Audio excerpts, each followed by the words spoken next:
Hello everyone, Eddie J on crypto. Hope you're having a great day. We've got a lot to discuss. Got my notes up, so let's get started.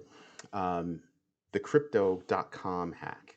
So we reported on that a couple of days ago, and now we kind of have some numbers to talk to you about. $34 million. 34 million. But even with that $34 million, it's less than another hack that just recently happened to another exchange, which was about 196 million. But something that crypto.com is doing is sort of like the FDIC. What is it?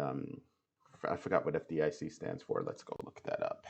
FDIC, and it's the Federal Deposit Insurance Corporation, where they insure certain deposits, insure deposits up to a certain amount of money in traditional banks. Guess what? Crypto.com is going to have some insurance for up to $250,000. So that's a change. That's a positive change. So they had a problem and addressed it quickly. No, they're not paying me or anything else like that. I'm not affiliated with them in any sort of way. But that's probably textbook. How do you handle a situation like this? So that's crypto.com. Other light news is Eric Adams, the new mayor of New York City, is about to get his first paycheck, and it's in crypto. So how crazy is that? And I'm pretty sure that sends a clear sign that New York City wants to embrace cryptocurrencies. So it's not necessarily up to New York City to figure out what they want to do and how they're going to do it. They really are probably going to have to work with New York State. And New York State is a tough place to actually work with cryptos. That's why a lot of people that live in New York State understand that there are some cryptocurrencies that they cannot get their hands on where other people can in other states. I think the two toughest states to get that from are New York and Texas. Next topic, Cardano. SundaeSwap has hit. They've got already almost, I think, over 10 million. I think probably by now, probably like 15 million. And that's in just a few hours, they've got that in total value locked. So that's a very big deal. That's something I actually think about. I wonder if they're being picked up by DeFi Llama just yet, because that would be interesting to see if they've got their total value locked in here. Let's see. Sunday. Nope, I can't find it just yet, but we're going to keep our eye on that to see if we can actually see them pop up, because that's going to be a very big deal. Brand new DEX on Cardano that launched today, but I expect them to start growing that TVL, which brings value to Cardano. That's going to be huge. Secret Network. I want to touch on this real quick.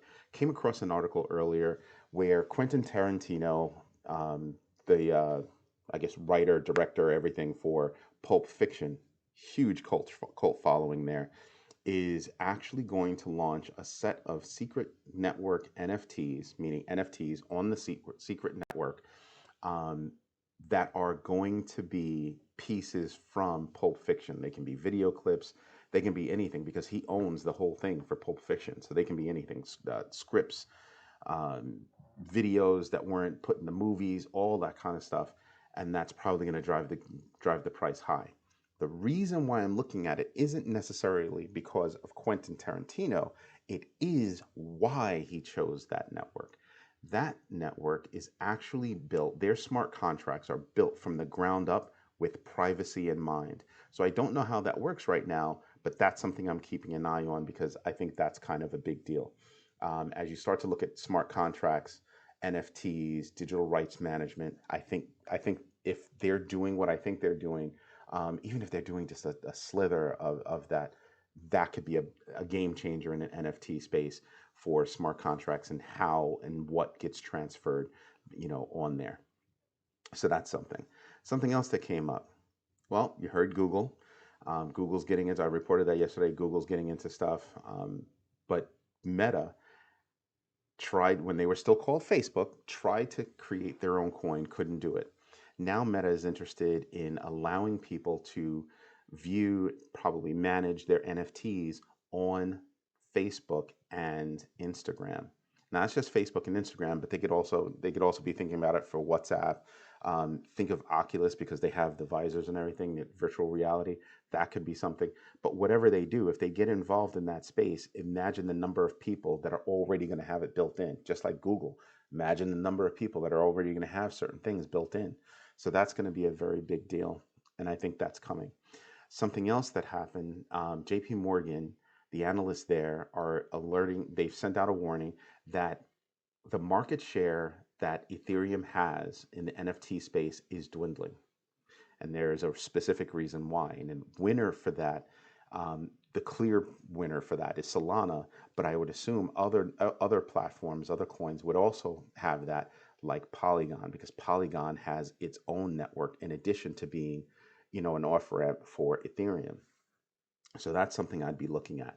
But that means, I mean, within their report, as of writing that report, it was Ethereum was 15% off of their market share, with the big winner being Solana.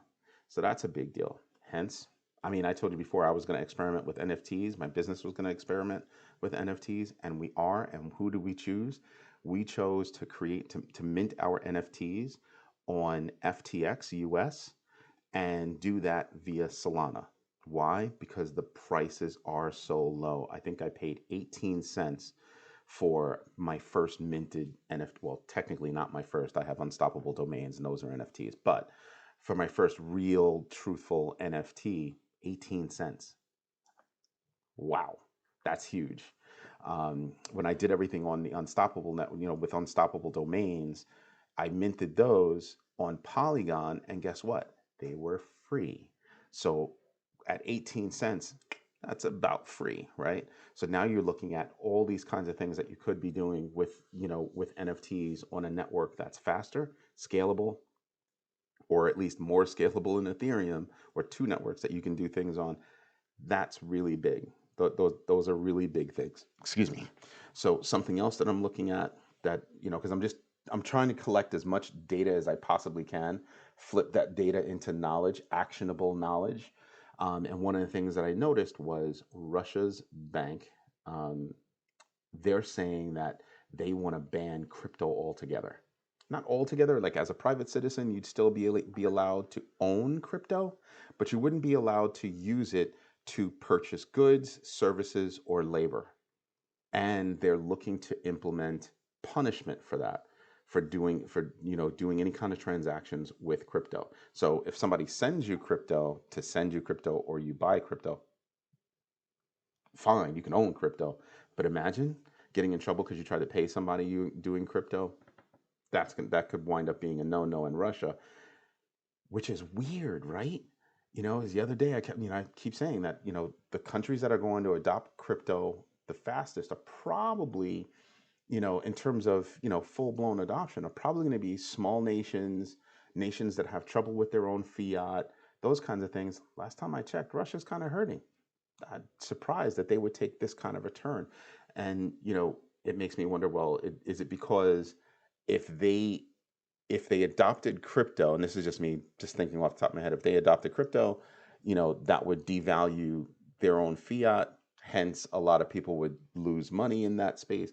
So I don't know. So I also wonder if, they made that rule, or they're saying that they should do that because a lot of people are already holding crypto and they don't want that to devalue what they've already invested or something else like that. So those are the things that I'm paying attention to right now, and just looking at things. I also want to start thinking about our numbers. So let's go over to coins in general. Coins in general are not doing so bad. I mean, they're not doing great, don't get me wrong. Um, Ethereum's up, 2%, little over 2%. Bitcoin's up a little over 2% at 42,766. Okay, not bad. No huge. I'm not seeing huge movers. I mean, you got Terra 3.71. That's a pretty good move. Here's one, Crypto.com. Not sure how they jumped with that bad news, but I'm guessing it's because they turned that bad news into good news. So they jumped almost 6.5%. That's big. Atom, I have to go find out why this moved. Look at this. Atom's up 8.84% in the day, and they're straight up green. They're straight up green across the board. So Atom is something that I should be paying attention to. And right with you, we're going to actually add that to the list of things that I should be paying attention to. FTT, which is FTX token. I don't have any, but FTX, I guess, is doing well. I mean, except for the 90-day mark, they're up for the year. They're up 369%. Should do some research on that. Matter, we already know about. That's cool. Whatever, whatever. Nobody's up really huge. Theta, don't know anything about Theta. We can add them to the list to go do some research on them. Um, HBAR, still don't know anything about Hedera, but I've heard the name go around, get kicked around a lot. Elrond, I don't know why, but I mean, we all do know why. Elrond, I don't know, Lord of the Rings. I always think of that. They're up, but they're not up significantly. You see that? I mean, last 30 days, 90 days, 30 days, 7 days, they're still down. I mean, up very well for the year, but for those time periods, they're still down. So I would have to do research on that one, but I don't know that I want to from my market, my movement on my portfolio and management of my portfolio. I don't want to have a lot going on, right? I want to try to keep it as tight as possible because I don't necessarily want to spread money around so much. I kind of want to keep it as compact as I can between things that are interesting to me. And the way I do it is I want to invest in large cap, obviously. Those are long term goals. And then I have very small cap. Those are my chances that if one of those were to pop off, maybe I can come into some money, be a crypto millionaire, as they say. But, you know, those are things where I'm putting just enough money in to put my toe in, but not so much that I'm going to be upset if I lose it all. Don't get me wrong. I get upset if I lose any kind of money. If I lose a penny walking down the street, I'm not exactly pleased. But you get my point. And then you have mid caps where you can make, you know, multiple moves. I'm looking for things that can make me multiples and not just percentages. And I had a long conversation with one of my brothers, and we were talking about he only invests like when on the stock side, he only invests in large caps. That's great. I don't necessarily, on the crypto side, he wants to do the same thing, only look at large caps. He's not going to invest in anything that he deems as being equivalent to a penny stock, and he doesn't like mid caps. So I said, okay, great. And that's a different perspective on what our goals are going to be, right? But it's always good to listen to a different person's perspective because they might give you insight or knowledge about a different way of thinking things. So as you're weighing your cryptocurrency portfolio, you have another way to kind of slice it, to kind of look at that. So those are things that I'm looking at. So it's very interesting to me, about how that happens and what moves and doesn't move and why people do what they do. So before I go anywhere, let's go look at our portfolio.